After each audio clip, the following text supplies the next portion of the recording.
What's up, y'all? Mike and Kevin here. We are sharing stories and lessons learned from bootstrapping a SaaS business to over $5 million in annual revenue in 5 years. So, Kev, dude, we have a multi-million dollar SaaS business.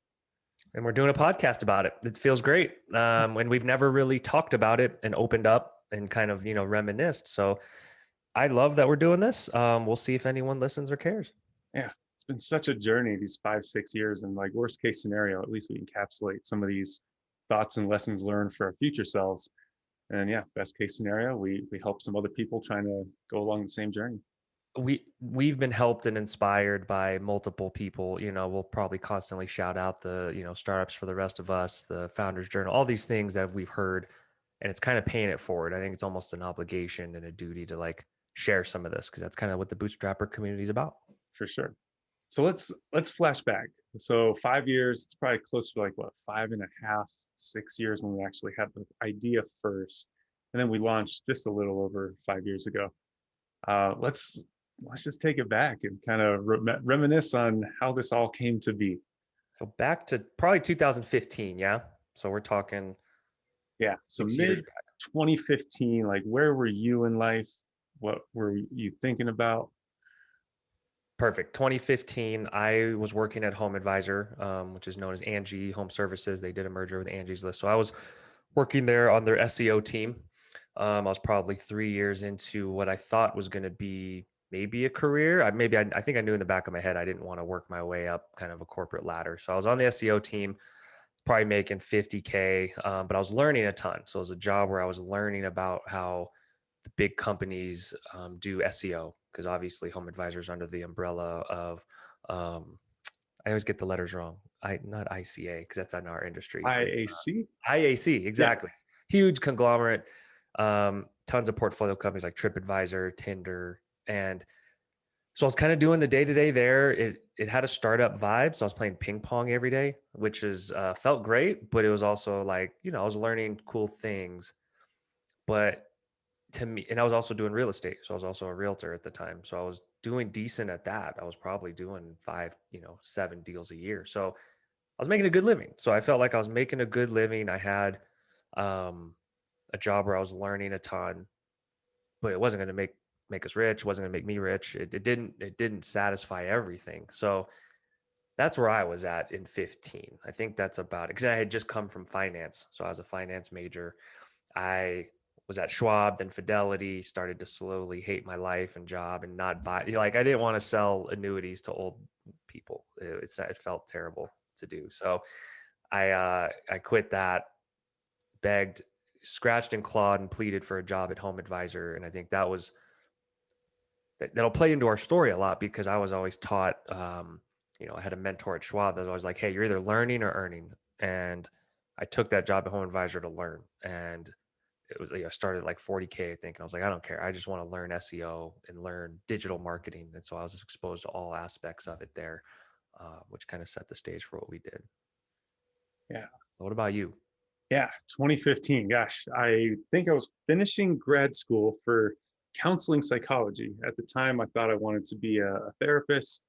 My history is so eclectic, right? Like I bounced in and out of tech, sometimes as a web developer, sometimes as a graphic designer, and then I'd go off and be like working at a kids after school program for a couple of years, and then I'd do tech a little bit more for some startup, make enough money to like feel okay, and then I'd go and like start a business doing like surf lessons and taking international students camping or something, and basically deplete my savings until I needed another tech job, and at some point along the way, after, yeah, you remember when I like kind of quit my life, sold all my possessions, went and volunteered on a farm in France for like a season, and then decided I'm gonna go to grad school, and was kind of going through grad school, trying to finish it up, but also realizing like, wow, this is gonna be really hard financially when my wife and I are talking about having kids, and Denver, it's not like the highest cost of living city, but it's not cheap either, and It's so getting there. yeah, and so just knowing the kind of like lifestyle we wanted. I think we were kind of licking our wounds from the t-shirt company you and I had started together, Mm-hmm. where we were trying to create inspirational clothing for children, kind of inspired by your daughter, my niece.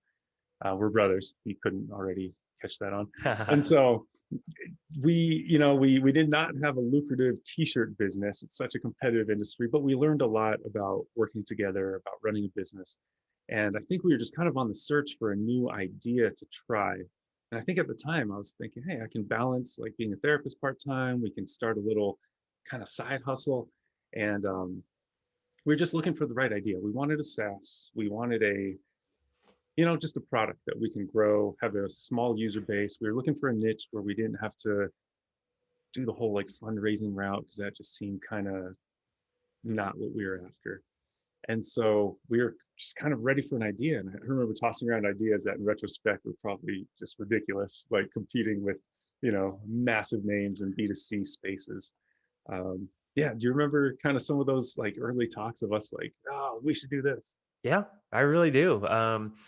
First of all, I think it's so relatable that, like I think entrepreneurs come from two camps, and I think one is yours, where it's like they have good freelancing gigs, they can bounce around, they can live wherever, the nomad lifestyle. And then some are like me, where they had a corporate job and they're just like, this sucks, I want to go be an entrepreneur. So I think it's very relatable.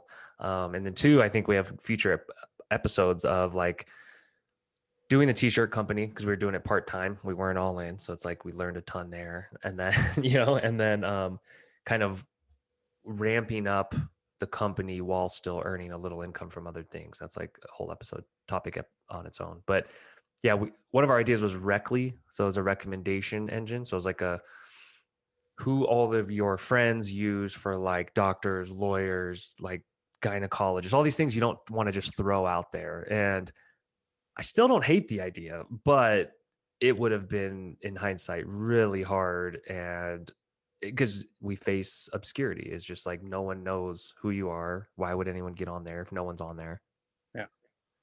So then I meet somebody, and like all people that's important in my life, I met them through sports. This one at a ski condo. I don't think I've ever met people like the traditional route of just like networking events. It's always through like sports or some shared activity. Meet a friend through this ski condo that everybody was sharing. And he was somebody that also wanted to start a company. And so we all started talking. And my recollection's a little vague here. I think you, me, and him went to dinner, I think at the Hornet on South Broadway. Mm-hmm. And we were all pumped about starting a business. And then he kind of was like, guys, I have this like idea. There's this niche. My dad is a home inspector, and software in that space sucks. There's still like DVDs that you can only install on a PC, like desktop installable platforms. There's very few SaaS companies, and they seem like all kind of mom and pop operations. So it's something that we can be kind of competitive in. And do you remember what that feeling was like when we were first like, oh, who? Right. No, and I guess personally, I knew a little bit about it because I had worked with home inspectors in real estate, and I understood. I think that a lot of these contractor spaces are really outdated when it comes to their tech. They're not forward thinking. So I remember thinking like, huh, man, this kind of makes sense. Or I remember thinking, okay, we're going like super niche here, SaaS. I was still blown away that SaaS hadn't really permeated through an industry like this yet. But I also wasn't surprised. So yeah, it was kind of like, cool. That's someone that has a family member that has access to the industry. That kind of was a little in. And then, Right. me working with home inspectors, kind of seeing reports being like, oh yeah, those reports always did suck. I think that's what I thought. I don't know. I remember thinking that doesn't sound sexy at all. Like I home probably thought that inspectors, too. yeah. And Yeah. then we come to find out, like, yeah, this is actually a really great opportunity. Something I knew nothing about. I didn't even own any property at that time. I was renting an apartment downtown, just like kind of ignorant to that entire space. I didn't know the difference between an appraiser and inspector. I didn't know anything about the transaction process. But our friend kind of convinced us like this is the idea. And so in the beginning, it was the three of us plus one of his friends who they had also talked about the idea and thought that they wanted to start a company together. So we kind of joined forces and said, hey, let's start meeting in my apartment in our little living room, and we're going to like whiteboard out, gosh, like everything, the features that we want to build for like an MVP, how we're going to organize a founders agreement, what, yeah, just what it should look like, what it should be, how it should be different.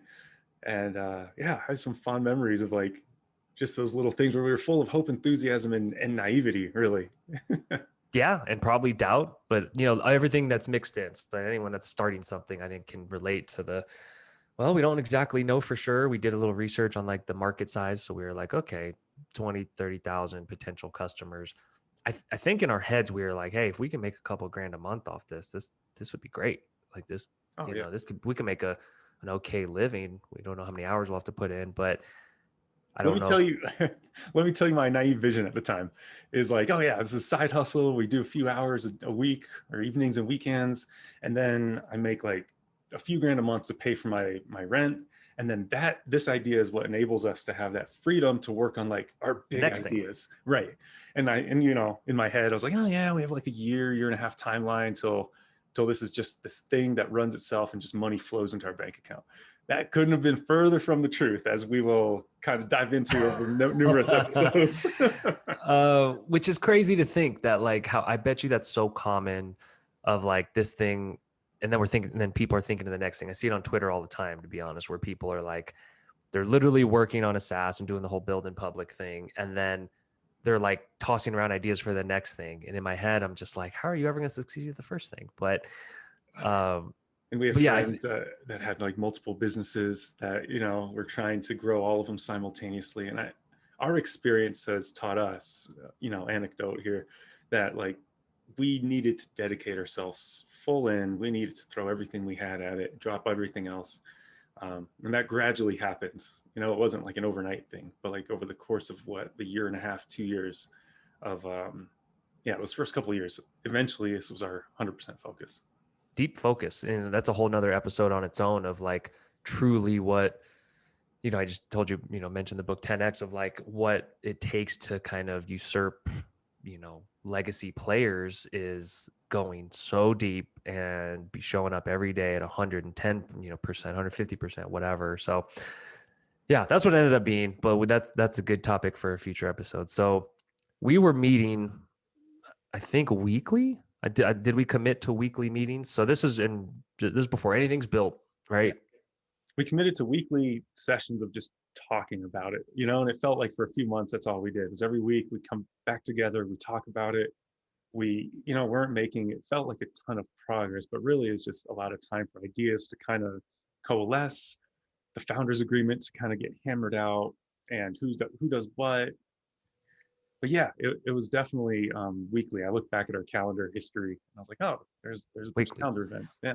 And I wonder how much of that, without knowing, is kind of like showing each other you're dedicated by dedicating time, like intentionally showing up to a place, talking about it. And I think any new founders know it's like there's that unsure dance of like, are you fully into this or am I fully into this? I don't know, but let's just get together and see how excited we could get. So Yeah. so that was 6 months, I think, of meeting, competitor research, industry research. I Buying a think I started domain name. emailing a couple home inspectors. Yeah.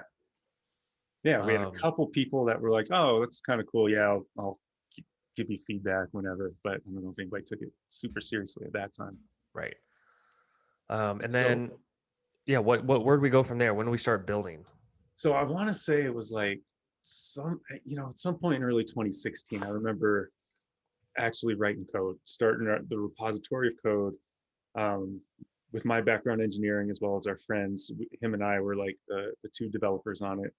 And so we just started writing code. I remember him and I started getting together at coffee shops a little bit more frequently and trying to hammer out some of these things.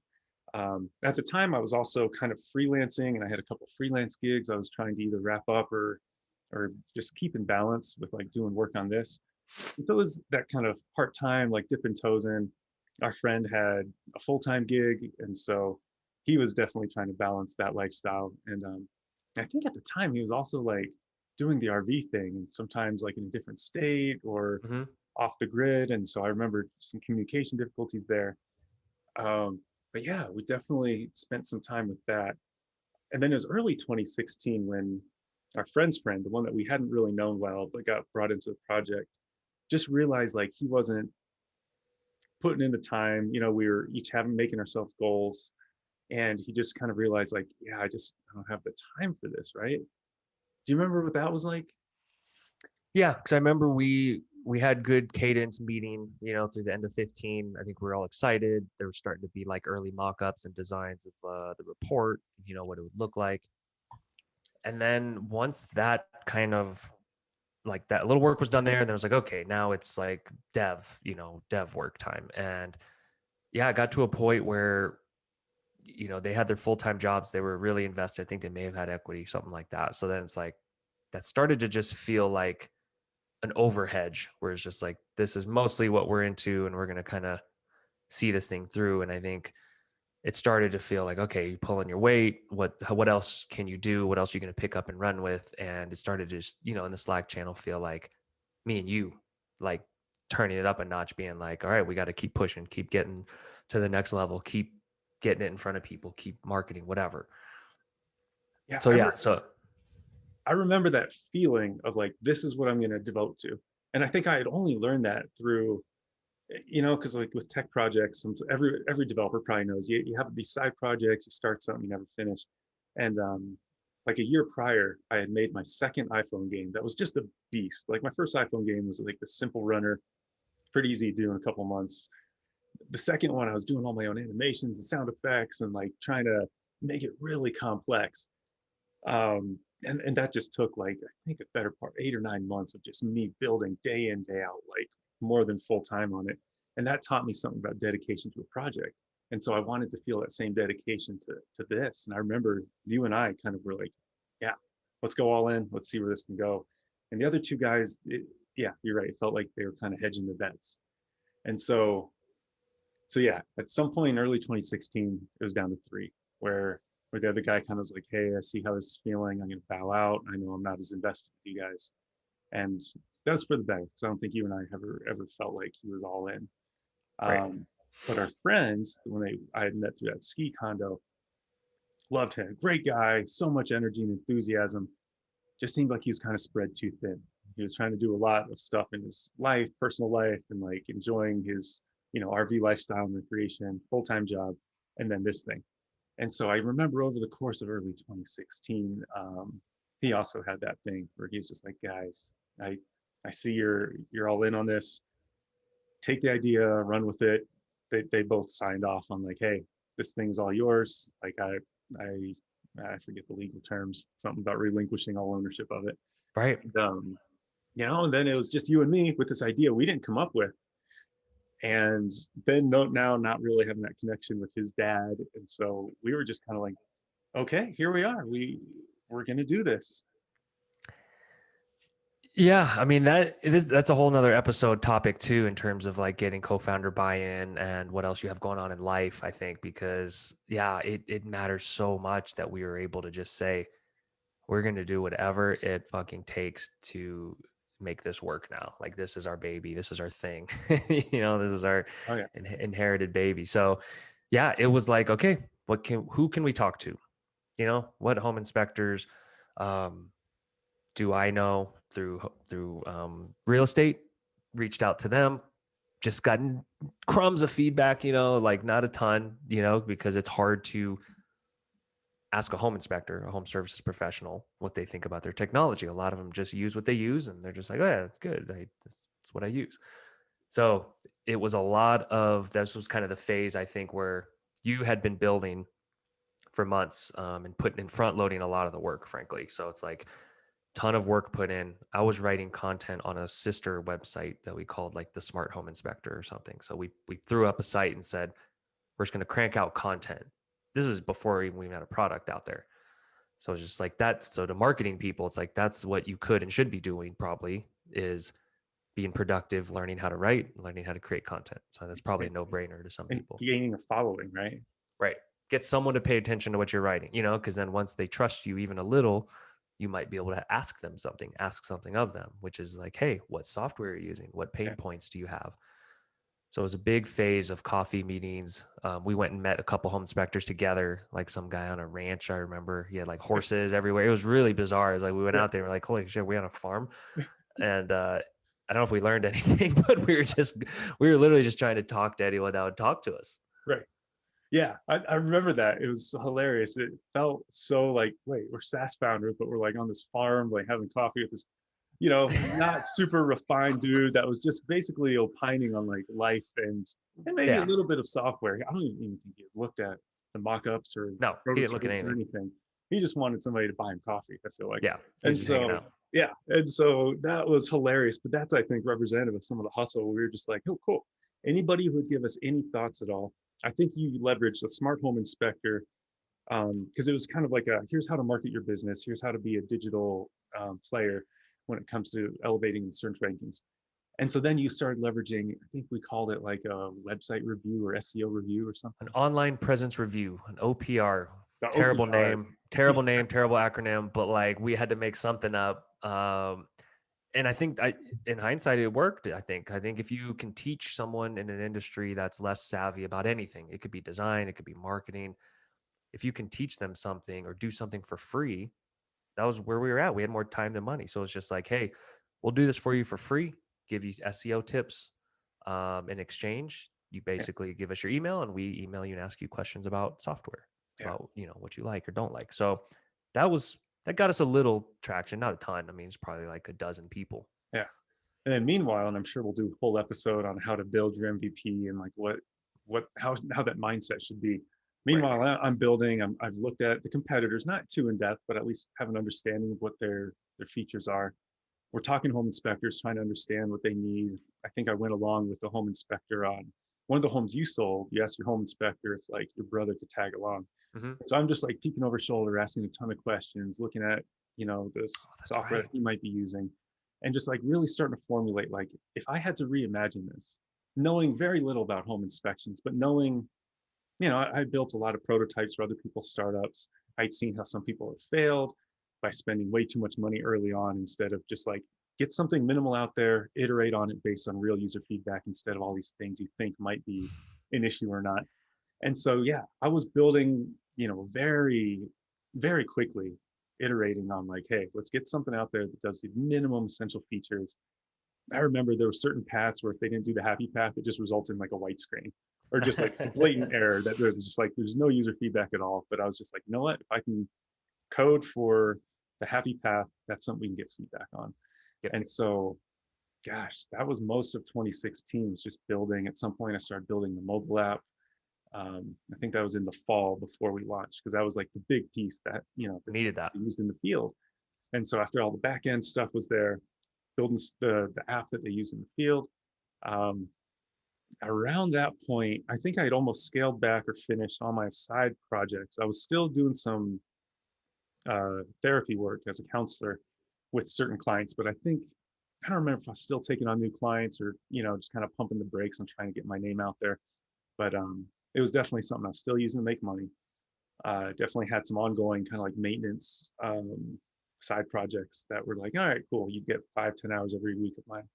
But it started to feel a lot more full time towards the end of that year because I remember feeling the excitement of certain inspectors that we were talking to. Where they're just like, oh, this is so visually different and like refreshing compared to everything that we use in our space. This feels like Apple suddenly entered the arena or something like that, Yep. which was of course a huge compliment, right? Like design Apple, just the usability that was like, yes, that's what I was thinking about. That's what I was going for. Um, so I remember that 2016 as being just so filled with hope and excitement and writing a lot of code. Yeah. Yeah. And I want to do an episode on kind of how that felt kind of being more in before I was more in. So it's like you were Mm, like, I don't know, whatever you want to call it, 75% all in. And I was still yeah, probably 25 to 50% because I still had my full-time job at Home Advisor. So it was like I could do an episode on getting up early in the morning, working on the side hustle, doing it at night and weekends.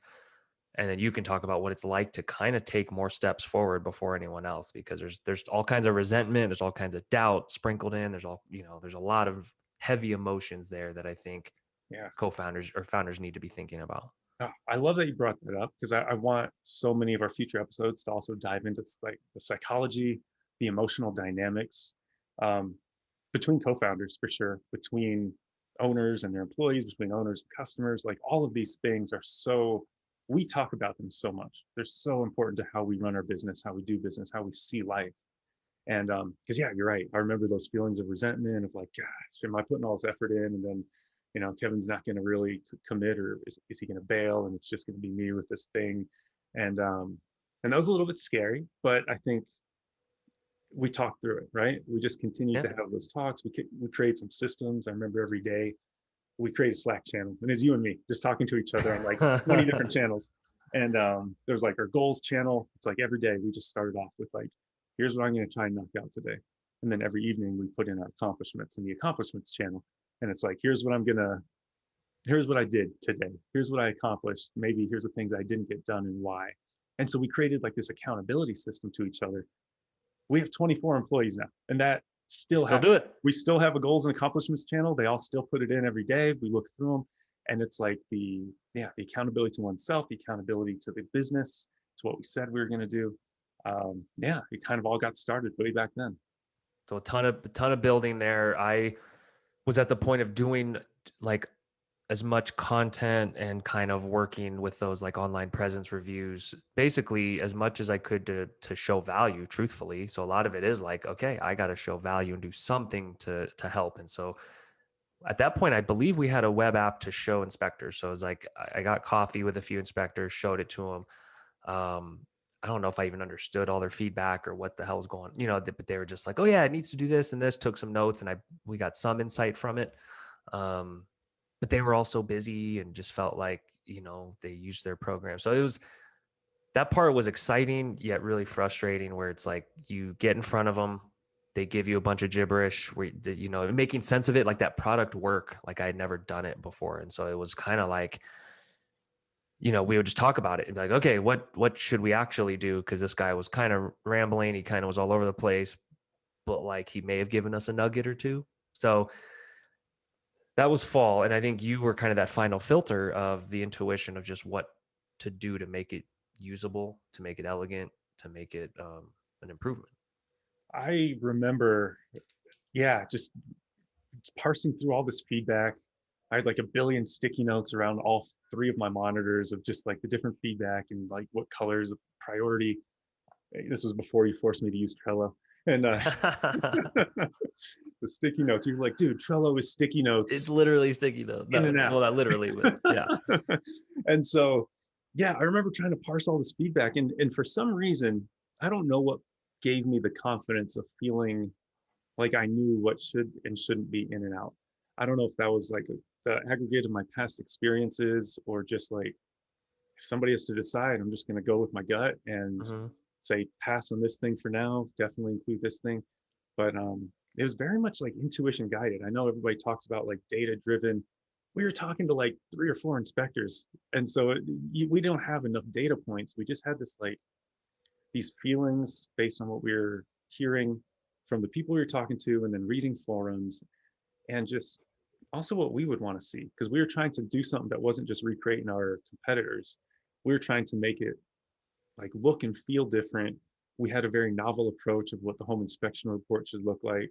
Like, instead of being a big old PDF, it was like an interactive dynamic web page, which nobody had really done in the space. And so we just were kind of guided by intuition, guided by listening, asking a lot of questions to our inspectors. And efficiency really, too.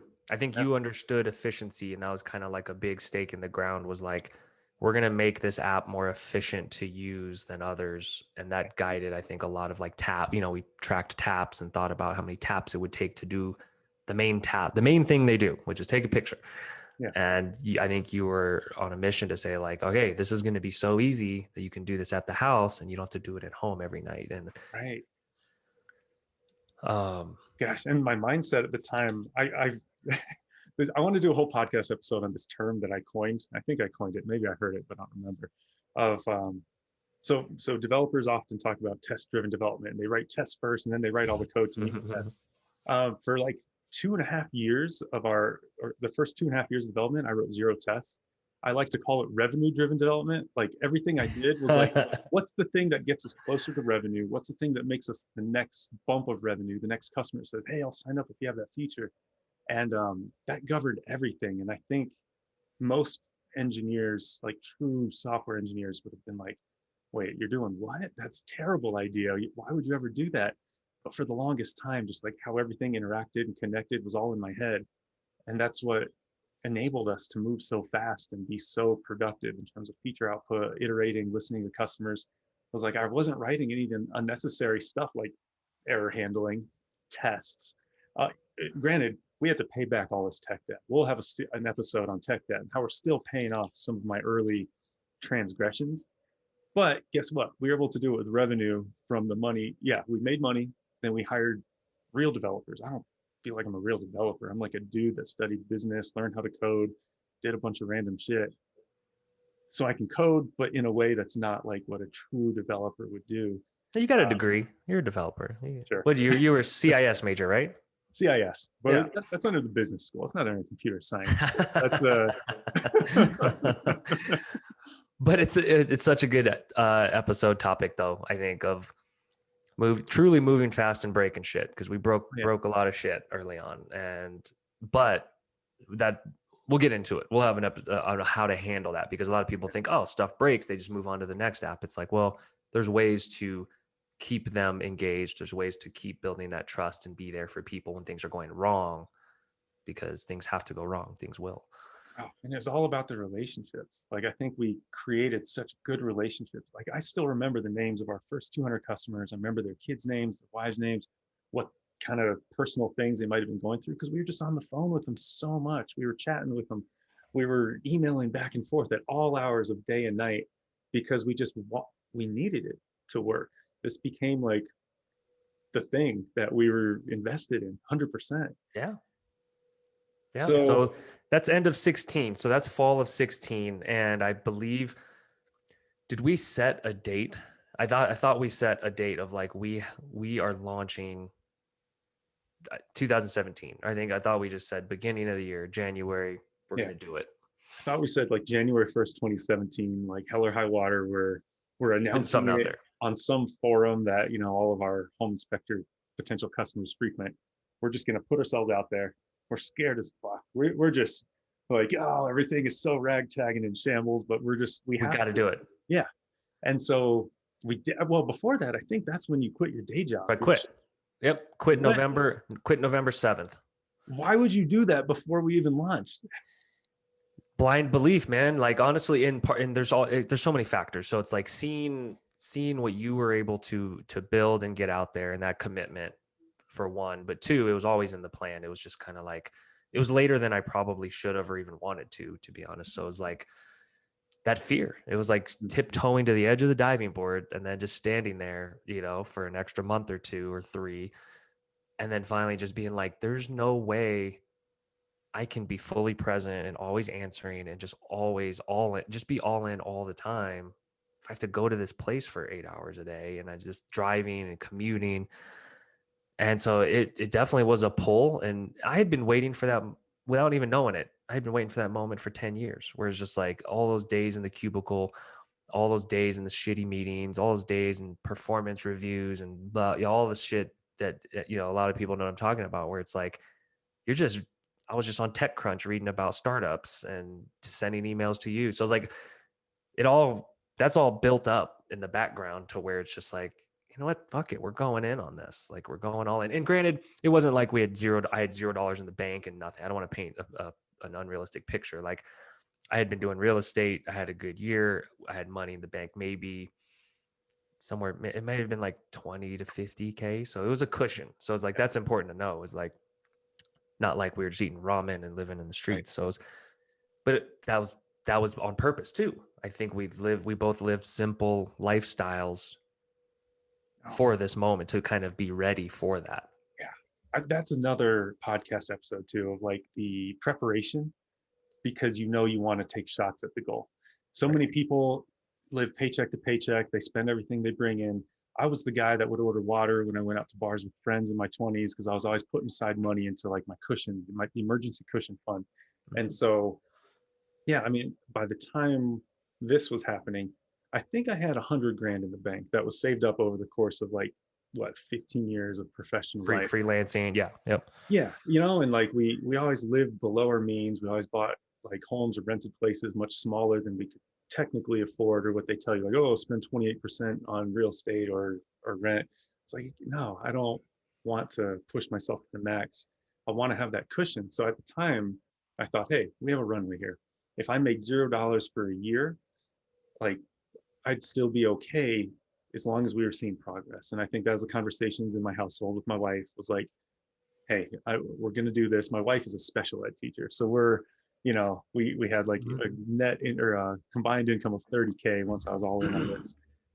We started renting out our basement. We had a couple spare bedrooms down there. So we rented out the basement, to reduce the spend of our household. And I remember, we tightened the belt a little bit because it just hurts to see your savings diminish. But some of that preparation is key. I think that's we'll talk more about that in a future episode. Yeah, and how it affects decision making specifically, because I think that played a huge part in our patient aggression, or whatever you want to call that, like day-to-day methodical decision making. So I quit. Liberating day I've been waiting for, and I think I started a journal for the first week. I fell off after a week, but I was like, I'm gonna document this because my future self is gonna want to know what I felt like. And I remember sitting down at the computer on day one, and like my journal even was just like, fuck, like, what do I do? Like, I just felt lost. And you kind of guided me, because you had freelanced, you had worked jobs, you had stopped working, you'd done lots of things. And I think you were like, hey, give yourself grace, give yourself time to kind of like process where you're at and what you're doing. And then it'll hit where you start really wanting to get hungry and get after it. So did that in November. I assume we were just grinding every day, talking to people between November and January of 17. I don't know. What do you remember about that time? Probably like a lot of late nights of just like making sure shit works. Oh, right? yeah. Like and testing, we did do a little bit of testing. I did manual testing. Oh, you were the QA department. I just crank out features and be like, dude, click through these. And you would, and you'd be like, hey, when I click this, it just white screen. Yeah, shit. Okay, let me do something better there. Maybe not. Maybe it's just like, hey, on to the next feature. Don't worry about it. Yeah. And this is where being full-time is so important, is like our feedback loop. I remember it being very tight, where it's just like, you'd kick something, boom, you'd fix it. You kick something to me, I send it back, you'd fix it. And it was like, it was this momentum building without us even maybe knowing it. Oh yeah. Yeah. We were moving so quick. We were adding so much. And come January 1st of 2017, I think we were a couple days late. It was like January 3rd. Like mid-Jan, maybe. But we finally posted something on the forums. Everybody was like, this looks like garbage. Like, most of the feedback was very negative. We were a little deflated, I think, after that first like little announcement that we made. Do you remember that feeling? Oh yeah, I went back and read this thread because it's a forum. So it's like I went back and read it only like a month or two ago. And this is the biggest association in our industry. The founder of it literally announced it to everybody, and everyone kind of listens to this guy, Nick Gromyko. He's in our industry. He's a big name. Everyone kind of just listens to what he says, follows him, kisses his ass, even in some instances. But like he announced this for us. So we were like, sweet, we're going to get tons of signups. This is going to be, everyone's going to just like trust it because he's saying it. He posts it in no less than like a dozen responses of like, oh yeah, that's trash. That's not going to work. Like, oh yeah, those reports are ugly. I would never pay, $79 a month for your shitty software. So, and I remember my wife was so mad. She was just like, oh, this feels like bullying. Like, she was so territorial over us, or she was just like, this is so mean and wrong. And I'm like, this is going to be tougher than we thought. But you handled it with so much grace. You got in there and you're like, hey, really appreciate the feedback. Can you tell me a little bit more about what you mean? But when you say it's garbage or whatever, what does trash look like to you? Describe trash. And we engaged with a few of them. And it's funny now, like half the people that trashed it, that first post, are now users, right? Like now we're kind of one of the dominant names in our space. So many of the guys that were skeptical or even bullying us are now like these users that tout our names, shout it from the rooftops, and say they're the best company in the space and are such innovators. So we won them over eventually. And we'll talk in many episodes about how that happens over, 4 years. 4 years, 5 years. We turned 4 officially 3 months ago. So that launch, needless to say, it was kind of like this build up to this moment that we built up in our heads. And then like, the air, when it comes out of the balloon, it's just kind of like, wah, wah, wah. And so and it was crickets, right? Like crickets. We created the sign up channel so we can see when like free trials quote flowed in, and couple they did not flow in. dropped in like once every couple days, and then we'd like reach out to them. It's like, oh, that's like a bot or a spam account, Yeah. or, and then when we did get a hold of somebody, we'd really try and engage with them. We I think we decided very quickly we were going to offer also like marketing, because we heard from people they needed marketing help. So we're Right. going to offer these marketing plans to leverage your SEO experience. And you're like, oh yeah, I'll write your blog for you. I'll put out newsletters. Like, we'll do basically whatever you want if you give us money. And Right. that's, I think, That was a minor hook. yeah. So I don't remember. It's probably like late January or early February when one guy was like, okay, I'll pay you money. Can you do like my website and I'll use your software? Like, whatever. I'm coming from like some other profession. Maybe he just didn't know any better. He's coming from some other profession. He hadn't seen all the gossip and knew who all the big players were. He just did like a Google search and stumbled across us. And he's like, Couldn't have been a Google search because we weren't anywhere to be found. I guess that's So true. it was probably That's true. I don't even think we were on page 10. We were like non-existent. So I think it may have been a Facebook user group. I think we started around there where we were like, hey, we need a private group where we can get feedback from people, but like we didn't have anyone in there to start. But he may have seen the post on the forum and reached out. And so I think like answering emails is underrated early on, where it's like, you better answer it within 10 seconds, like, because they're so busy. They don't know who you are. Like, you have to be Johnny on the spot, I feel like, right away. And we were. Oh, We really that were. ethos, we still have under 30-second response time on our chat. We have, half our team is like part of our client success team. We're known for it chat now. bubble. We're known And for it. so, yeah. And so we still maintain that level of service. I think that was so key to like who we are and how it set us apart. Instead of like, oh, you'll hear back from us in 1 to 2 business days. It was like, no, you'll hear back from us like now. That's Right. how we did things. And you fixed stuff sometimes within minutes. So like literally kind of being on call. So like to certain devs, it probably scares you and makes you cringe, but like literally that mixed with our customer service is what got us, I think, our first 10 customers was, hey, this looks pretty slick and cool, but this isn't working. And Mike would be like, all right, refresh your screen now. And like Mike would talk directly to them. So that's a whole nother episode topic, which is like devs that aren't afraid to speak to customers. Wow, 100%. So much value in that. It's ridiculous. I needed to feel their pain. Like, empathy is such a powerful tool, especially our business is like centered around empathy. It's one of our like cornerstones. Yeah. And when the guy that's building something, talks to the user who's pissed off that it doesn't work as intended, suddenly you feel this like urge to, I gotta fix this. Whereas when it's relayed through issues and tickets, and then you see the specs, that's just not the same. And so that's been harder to maintain as we've grown. But it's so important, I think, in those early phases. It created raving fans. And I always remember that's a silly term from Schwab, is like they wanted to create raving fans, but it's like we actually did, because they do that. It'd be with bugs, and then it'd also be with features. Because early on, we were okay with that because we were just like, cool, whatever you need, like you'll build it, and you did. Yeah, it got a little messy, but we needed to win over customers, and I think as time is getting long, we probably should end it like our first customer is the end point, the bookmark for this first podcast. Yep. Gosh, I remember that feeling of like, holy shit, if one guy thinks this is worth money, now it's just a matter of reaching everybody and finding whatever percentage might be interested in what we have right now, because one guy's willing to pay money for One it. person. And so that was so validating. That we'll get into how it was a slow snowball for that first year. But I believe is right around the time when my wife and I found out we were expecting our first kid, was like when we also got our first customer. I was like, hey, this has to work because we're expecting our first kid. Yeah. And two, it's like, hey, this could actually work. Like, we have something building here. And gosh, what a feeling to have one customer.